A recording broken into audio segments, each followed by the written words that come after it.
Hi అండి. అందరికీ నమస్కారం. Welcome to my channel. ఈ వీడియోలో ఇప్పుడే అందిన వార్త సీనియర్ సిటిజన్‌లకు ఇవన్నీ ఉచితం. వెంటనే అమలు. దీనికి సంబంధించిన తాజా సమాచారాన్ని వీడియోలో తెలుసుకుందాము. వీడియోని ఎక్కడే గాని స్కిప్ చేయకుండా ఎండ్ వరకు చూడండి. అప్పుడే ఇన్ఫర్మేషన్ అర్థమవుతుంది. వీడియో చూస్తున్న ప్రతి ఒక్కరు వీడియోకైతే లైక్ చేయండి ఫ్రెండ్స్. ఈ వీడియోని తోటి మిత్రులతో అయితే షేర్ చేయండి. కొత్తగా మన ఛానల్ చూస్తున్నవారు సబ్స్క్రైబ్ చేసుకోకుంటే వెంటనే మన ఛానల్‌ని సబ్స్క్రైబ్ చేసుకోండి. దీని ద్వారా నేను చేసే లేటెస్ట్ వీడియోస్ అన్నీ మీ వరకు రీచ్ అవుతాయి. ఇక ఆలస్యం చేయకుండా వివరాల్లోకి అయితే వెళ్ళిపోదాము.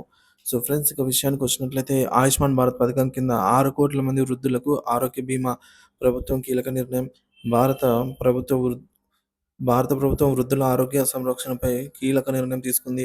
70 ఏళ్లు పైబడిన 6,00,00,000 మంది సీనియర్ సిటిజన్లకు ఆరోగ్య బీమా కల్పించాలని నిర్ణయించిందని రాష్ట్రపతి ద్రౌపది ముర్ము కేంద్ర బడ్జెట్ సమావేశంలో ప్రకటించారు. ఈ నూతన వైద్య బీమా సహాయంతో వృద్ధులకు మెరుగైన ఆరోగ్య సంరక్షణ అందించడమే ప్రభుత్వ లక్ష్యం. సమ్మిళిత వృద్ధి, సామాజిక సంక్షేమం పట్ల ప్రభుత్వ నిబద్ధతను ఈ నిర్ణయం అయితే స్పష్టంగా చూపిస్తోంది. ఆయుష్మాన్ భారత్ పథకం అంటే ఏమిటి అసలంటే, ఆయుష్మాన్ భారత్ పథకం లేదా ప్రధానమంత్రి జన్ ఆరోగ్య యోజన పీఎంజేఏవై అండి. ఇక ప్రపంచంలో ఇది అతిపెద్ద ప్రభుత్వ ఆరోగ్య సంరక్షణ పథకాల్లో ఒకటి. ఆర్థికంగా వెనుకబడిన కుటుంబాలకు సమగ్ర ఆరోగ్య భద్రత అందించడమే దీని లక్ష్యము. ఆసుపత్రి ఖర్చుల భారాన్ని తగ్గించడానికి, సర్వసామాన్యులకు వైద్య సేవలను ఉచితంగా అందించడమే అన్నమాట దీని ప్రధాన లక్ష్యము. ఇప్పటికే ఈ పథకం కింద దేశవ్యాప్తంగా లక్షల మంది ప్రజలు ప్రయోజనం అయితే పొందుతున్నారు. ఇప్పుడు సీనియర్ సిటిజన్‌లకు కూడా పెద్ద సంఖ్యలో అయితే చేరడం వల్ల వృద్ధుల ఆరోగ్యాన్ని అయితే మరింత మెరుగుదల పరిచేలాగా అయితే చేస్తుంది. మరి ఈ 70 ఏళ్లు పైబడిన వృద్ధులకు ఆరోగ్య బీమా ఎందుకు అవసరం అంటే, వృద్ధాప్యంలో ఆరోగ్య సమస్యలు ఎక్కువగా ఉంటాయి కాబట్టి మధుమేహం, హైపర్ టెన్షన్, గుండె సంబంధిత వ్యాధులు, క్యాన్సర్ లాంటి వ్యాధులకు ఎక్కువగా చికిత్స ఖర్చవుతుంది. ఆరోగ్య బీమా లేకపోతే సాధారణ మధ్యతరగతి కుటుంబాలకు భారీ వైద్య ఖర్చులు భారమవుతాయి. అందుకే ప్రభుత్వం 6,00,00,000 మంది సీనియర్ సిటిజన్‌లకు ఆరోగ్య బీమా అందించేలాగా పథకాన్ని విస్తరించేందుకు నిర్ణయం తీసుకుంది.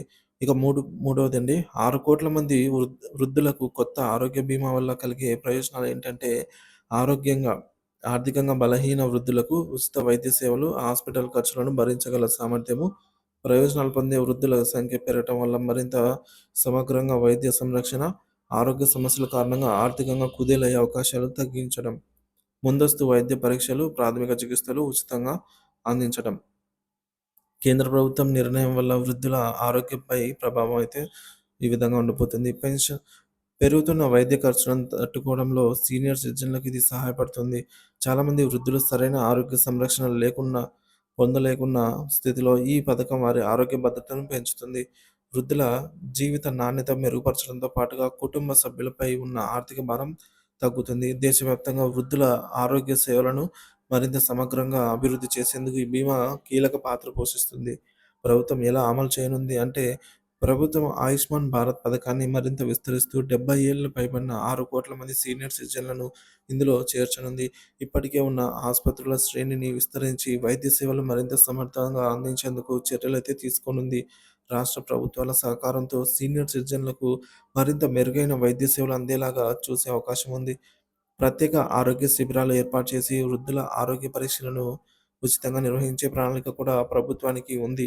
సో, మొత్తానికి 6,00,00,000 మంది సీనియర్ సిటిజన్‌లకు ఉచిత ఆరోగ్య బీమా అందించనుందనమాట. ఈ ఆయుష్మాన్ భారత్ పథకం కింద 70 ఏళ్లు పైబడిన వృద్ధులకు మెరుగైన వైద్య సేవలు, ఆసుపత్రి ఖర్చుల భారం అయితే తగ్గుతుంది.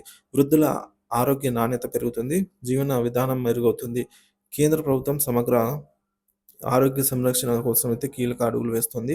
ఇది భారతదేశం వృద్ధుల ఆరోగ్య భద్రతలో చారిత్రాత్మక ముందడుగనేది చెప్పవచ్చు.